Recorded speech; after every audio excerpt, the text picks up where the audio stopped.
ఓం నమో భగవతే వాసుదేవాయ. ఆత్మబంధువులందరికీ నమస్కారం. 231వ నామం సంప్రమర్దన. సంప్రమర్దన అంటే దుష్టుల్ని, అజ్ఞానుల్ని రుద్ర రూపంలోనూ, కాల రూపంలోనూ, వ్యాధి రూపంలోనూ శిక్షించేటువంటి దైవాన్ని సంప్రమర్దనుడు అన్నారని శంకరుల వారు వ్యాఖ్యానించారు.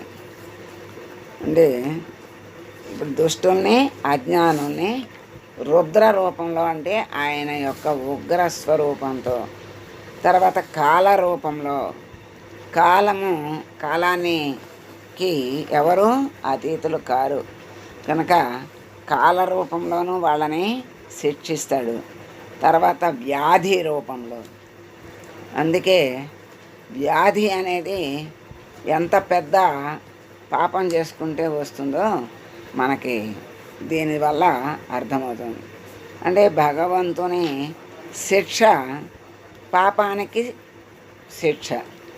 అలా పాప ఫలాలన్నీ బాధలతో, దుఃఖాలతో, కష్టాలతోనే జరుగుతాయి, ఫలాలు వస్తాయి. పుణ్యఫలాలన్నీ శుభాలు, సుఖాలు, భోగాలు, ఆనందాలు, అట్లా ఆ ఫలాలు, పుణ్యఫలాలు వస్తాయి. రెండు ఉంటేనే మానవ జన్మ తీసుకుంటాడు. మరి రెండు ఉంటేనే పాప పుణ్య ఫలాలు రెండు ఉంటాయి, ఒక్కటే ఉండవు సాధారణంగా. ఆ రెండిటితో జన్మిస్తాడు కనుక కొన్ని రోజులు పాపఫలం, కొన్ని రోజులు పుణ్యఫలం అనుభవిస్తూ ఉంటాడు. మరి కష్టాలు కలకాలం ఉండవు అంటారు. మరి భోగాలు కూడా శాశ్వతం కాదు అంటారు. ఎందుకంటే భోగాలు శాశ్వతమనే ఆ భోగాల్లో మునిగిపోయి మరి అజ్ఞానంలో పడిపోతాడు జీవుడు.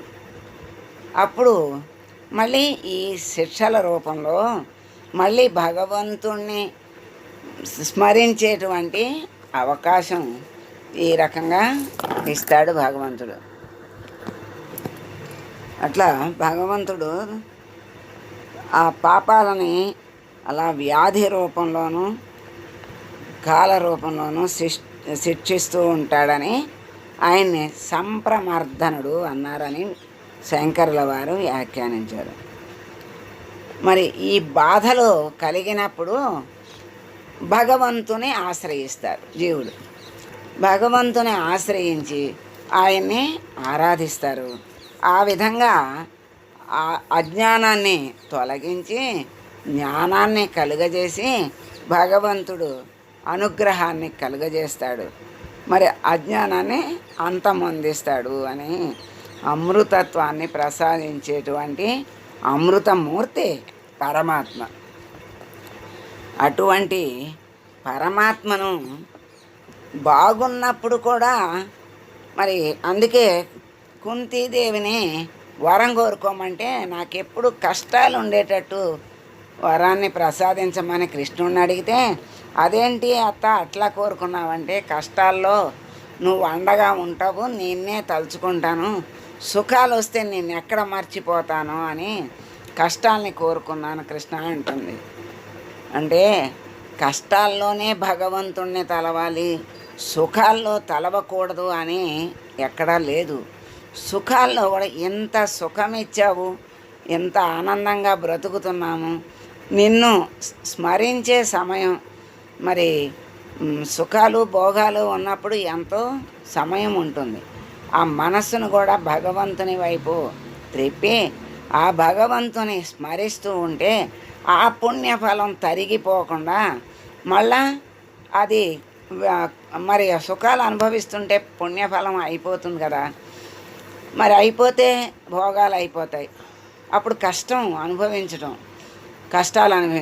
అందుకని మళ్ళీ ఎప్పటికప్పుడు సుఖాల్ని పోగేసుకోవాలి, అనుభవించాలి. ఎప్పుడూ మనం సుఖంగా ఉండాలి అంటే ఎప్పుడూ భగవంతుని స్మరిస్తూ ఉంటే ఆ పుణ్యం అక్కడ కలుస్తూ ఉంటుంది, అది పెరుగుతూ ఉంటుంది కనుక ఆ పుణ్యఫలాలే మళ్ళీ మనకు తిరిగి సుఖభోగాలుగా ఆనందంగా జీవితాల్ని బాగా అనుభవించగలిగేటువంటి స్థితిని భగవంతుడు ప్రసాదిస్తాడు. కనుక ఎల్లప్పుడూ జీవుడు మానవుడై పుట్టిన తర్వాత మాధవుణ్ణి తలుస్తూ ఉండాలి, మాధవుణ్ణి స్మరిస్తూ ఉండాలి. ఆ మాధవుడు చివరికి అవ్వాలి, మానవుడు మాధవుడే అవ్వాలి. మాధవ సేవ అంటే గుళ్ళో ఉన్న దేవుడికే సేవ చెయ్యాలి అని కాదు. అందరి గుళ్ళల్లో అంటే అందరి హృదయాలు దేవాలయంతో సమానం. భగవంతుడికి అందరి హృదయాల్లో ఉన్నాడు దేవుడు. అందుకని ఎవరికి ఏ సేవ చేసినా భగవంతుడికి చేస్తున్నామనేటువంటి చక్కని భావంతో చేసినట్లయితే భగవంతుడు ప్రీతి పొందుతాడు. భగవంతుడికే సేవ చేసినట్లు కనుక ఆ భగవంతుడు మనల్ని అనుగ్రహిస్తాడు. మరి దేవుడికి అని చెప్పి గుళ్ళల్లోనూ అట్లా విగ్రహ పూజలు చేసి మరి జీవమున్న భగవంతుడు ఉన్నటువంటి జీవులందరినీ బాధ పెడితే భగవంతుడు సంతోషించడు. జీవుల్ని సుఖపెట్టి ఆనందపెట్టి అక్కడ విగ్రహాలకి పూజ చెయ్యకుండా ఒకవేళ అవకాశం లేకపోతే చెయ్యకపోయినా ఈ ప్రత్యక్ష దైవాలు మన చైతన్యంతో కూడుకున్నటువంటి చుట్టూ ఉన్నటువంటి జీవులు వీళ్ళందరికీ సేవ చేస్తూ ఉంటే ఆ భగవంతుడికి చేసినట్లే. దానివల్ల మనం పుణ్యాన్ని సంపాదించుకోగలుగుతాం, భగవంతుడి అనుగ్రహాన్ని కూడా పొందగలుగుతాం. కనుక సుఖాలు ఉన్న కొద్దీ కూడా భగవంతుడిని ఇంకా ఇంకా తలవాలి. కష్టాలు తీర్చమని కోరుకుంటాం.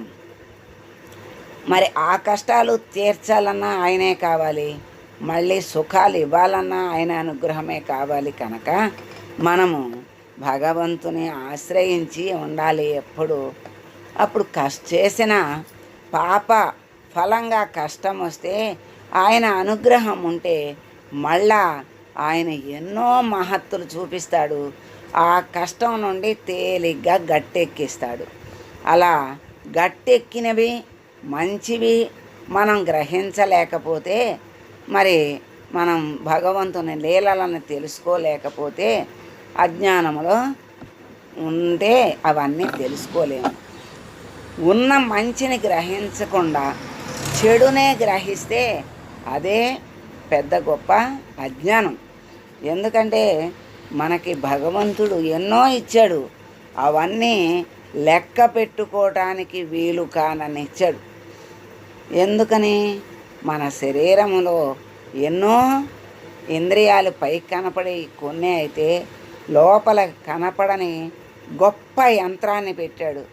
ఆ యంత్రం ఎలా పనిచేస్తుందో మనకే తెలియదు. మన లోపల ఉన్న యంత్రం మనకే తెలియదు ఎలా పనిచేస్తుంది అనేది. మనం నిద్రపోయినా అది పనిచేసేటట్లుగా భగవంతుడు ఏర్పాటు చేశాడే. మరి ఆయన యొక్క మహత్తుని లీలల్ని మనం తెలుసుకోగలిగితే మన జన్మలు ధన్యమవుతాయి, ఆయనకి దగ్గరవుతాం. నాకేమీ ఇవ్వలేదు కదా, నేను ఏమీ లేనివాడిని, నేను అందరికీ ఎలా సేవ చేయగలను అని ఒక భక్తుడు అడిగితే, నీకు ఏమి లేదు, నీ శరీరంలో అన్ని ఇంద్రియాలు చక్కగా పనిచేస్తున్నాయి. నీకు శరీరాన్ని ఇచ్చాను, ఇంద్రియాలను ఇచ్చాను, బుద్ధిని ఇచ్చాను, తెలివిని ఇచ్చాను, జ్ఞానాన్ని ఇచ్చాను. వీటితో నీకు డబ్బులతో అవసరం లేదు, నీ ఆర్థికంగా ఏమీ ఉపయోగపడక్కర్లేదు. అయినా శారీరకంగా మానసికంగా ఎన్నో సహాయాలు చేయొచ్చు. నీ శరీరమే ఒక యంత్రం, ఆ యంత్రముతో నీకు ఎన్నో సేవలు చేసే భాగ్యం ఉంది. ఆ యంత్రములో ఎంత విలువైనది అంటే మనకి ఈ యంత్రములో ఒకదానికి కొంచెం తేడా వస్తే మనకి లక్షలైనా కూడా కొన్ని బాగోవట్ల. అంటే అప్పుడు భగవంతుడు చెప్పినది ఆలోచిస్తే అంతే కదా, ఒక్కొక్క దానికి లక్షలు విలువ, కోట్లు విలువ ఉన్నది. అంటే ఎన్నో కోట్లకి మించిన విలువ కలిగిన శరీరాన్ని నీకు ఇచ్చాను. ఏమీ లేకపోవటం ఏమిటి, ఏమీ ఇవ్వకపోవటం ఏమిటి?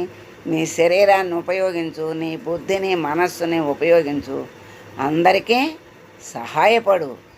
నీ శరీరం దానికే సార్థకం అవుతుంది. నీ జన్మ సార్థకం అవ్వాలంటే ఒకళ్ళకి ఉపయోగపడిన జన్మే జన్మ, లేకపోతే అది సార్థకం అవుతూ నిరర్ధకం అవుతుంది, అధోగతికే చివరికి వెళ్తుంది అని భగవంతుడు చెప్తాడు. అటువంటి వాటిని మనం గుర్తులో ఉంచుకోవాలి. మనకు ఉన్న వాటిని గుర్తులో పెట్టుకోవాలి. ఇచ్చిన దానికి ఉన్న వాటికి తృప్తి పడితే భగవంతుడి అనుగ్రహం మన మీద ఎంత ఉందో అర్థమవుతుంది. లేని వాటిని తలుచుకుని ఇవ్వలేదని భగవంతుణ్ణి నిందిస్తే ప్రయోజనం ఏమీ లేదు, పాపం వస్తుంది. మనం చేసుకున్నటువంటి కర్మఫలాలే మనం అనుభవిస్తున్నాం కనుక భగవంతుడు అనుగ్రహం ఉంటే ఆ అనుగ్రహంతో వాటి కష్టాలని అవలీలగా తప్పిస్తాడు, గట్టెక్కిస్తాడు అనే విషయాన్ని గుర్తుపెట్టుకుని ఆయన్ని అంటిపెట్టుకుని ఉండాలి అనేటువంటి అర్థాన్ని మనకి దీంట్లో తెలియజేశారు. మరి తనని తెలుసుకోవడం చేత జీవులకు ఆవరించినటువంటి తమో గుణాన్ని నశింపచేస్తాడు పరమాత్మ. ఆయనని ఆశ్రయిస్తే చాలు మన అజ్ఞానాన్ని పటాపంచలు చేసేటువంటి స్వామి గనక ఆయన్ని సంప్రమర్ధనుడు అన్నారని పరాశరులు భావించారు. మరి రాక్షసుల్ని బాగా శిక్షించి మర్దించి సంహరించేటువంటి స్వామి గనక సంప్రమర్ధనుడని అన్నారని సత్యసంధుల వారి వ్యాఖ్య. అలా మరి రాక్షసుల్ని రాక్షస ప్రవృత్తుల్ని ఆ విధంగా అణగార్చేటువంటి స్వామి గనక సంప్రమర్ధుడని సత్యసంధుల వారి భావన. ఋషులు స్వామిని ఓం సంప్రమర్ధనాయ నమః అని శ్లాఘిస్తూ ఉన్నారు. మరి ఇంకొక అర్థం కూడా తెలుసుకుందాం. రాక్షస శక్తులు అంటే ఏమిటి? మరి మన కోసమే మనం జీవిస్తూ మనమే గొప్పవాళ్ళం, నేనే గొప్పవాడిని, నా వల్లే అన్నీ జరుగుతున్నాయి అనేటువంటి నా సమర్థతే అనేటువంటి అహంకారమే రాక్షసత్వంగా ఇక్కడ చెప్తున్నారు. వాడు భగవంతుడి మీద ఆధారపడాడు. నేనే గొప్ప, ఆ శరీరమే నేను అనుకుని ఆ శరీరం మీదే గొప్పనంతా పెట్టుకుని అహంకారంతో జీవిస్తాడు కనుక అది రాక్షసత్వం అంటారు. అది తనలో ఉన్నటువంటి ఆ దైవ ప్రజ్ఞ ఉంది, ఆ ప్రజ్ఞ చేత నేను ఇవన్నీ చెయ్యగలుగుతున్నాను అని తెలుసుకున్నటువంటి వాడు భగవంతుడికి భక్తుడవుతాడు, ప్రీతిపాత్రుడవుతాడు. ఆ ప్రజ్ఞని మర్చిపోయి దాని మీద భగవంతుడి మీద ఆధారపడక భగవంతుని స్మరించక తలవక అహంకారం మాత్రమే, అంటే అహంకారం మీద ఆధారపడి పనిచేస్తాడు గనక వాడిని రాక్షసుడు అన్నారు. మరి నేనే గెలుస్తాను, నేనే అన్నిట్లో ముందుంటానని పోటీలు పట్టడం, మరి యుద్ధాలు చేయటం, ఇవన్నీ అహంకారానికి ప్రతిరూపాలు. ఒకళ్ళతో ఒకళ్ళు పోటీ పడి స్పర్ధ వహించి యుద్ధం చేసి ఒకళ్ళనొకళ్ళు సంహరించుకుంటారు. అది ఎవరు చేస్తున్నారు అంటే అక్కడ ఉన్నటువంటి పరమాత్మ ఆ స్పర్ధని కలిగించి ఆ స్పర్ధ ద్వారా వాళ్ళని సంహరిస్తున్నాడు అని ఇక్కడ మనకి తెలియజేస్తున్నాడు. అంటే ఆ రాక్షసత్వానికి మరి శిక్ష, ఆ రాక్షసత్వాన్ని సంహరించాలి అంటే ఆ విధంగా జరగాలి గనక అప్పుడు ఆ రాక్షసత్వం అణగారుతుంది. భగవంతుడు ఆ స్పర్ధలు కలిగించి వాళ్ళ ద్వారానే ఒకళ్ళనొకళ్ళని సంహరించుకునేటట్టు చెయ్యగలిగేటువంటి స్వామి సంప్రమర్ధనుడు కనుక సమయం వచ్చినప్పుడు తన శక్తి చేత ప్రత్యక్షంగాను సంహరిస్తాడు. ఒక్కొక్కసారి వాళ్ళల్లో వాళ్ళకి యుద్ధాలు కలిగించి పోటీలు కలిగించి ఒకళ్ళనొకళ్ళు సంహరించుకునేటట్టు చేస్తాడు కనుక ఆ స్వామిని సంప్రమర్ధన అన్నారు. ఇదే బాహ్యంగా ఇటువంటి అర్థాన్ని మనకి చక్కగా తెలియజేశారు. అదే లోపలికెళ్ళి మన లోపల ఆలోచిస్తే మనలో ఉన్నటువంటి, మనకు తెలియకుండా ఉన్నటువంటి స్వార్థపు ఆలోచనలు, మరి చెడుని ఆలోచించేటువంటి ఆ మనస్సుని భగవంతుని వైపు తిప్పమని భగవంతుని ప్రార్థిస్తూ మనలో ఉన్నటువంటి చెడుని మాకు తొలగించి మంచిని స్థిరపరిచి నీ వైపు తిప్పి నీ స్మరణ చేస్తూ నీ దరికి చేరే అనుగ్రహాన్ని ప్రసాదించు స్వామి అని వేడుకుంటూ మంగళం పాడదాం. మంగళం కౌసలేంద్రాయ మహనీయ గుణాత్మనే సర్వలోక శరణ్యాయ సాధురూపాయ మంగళం. ఓం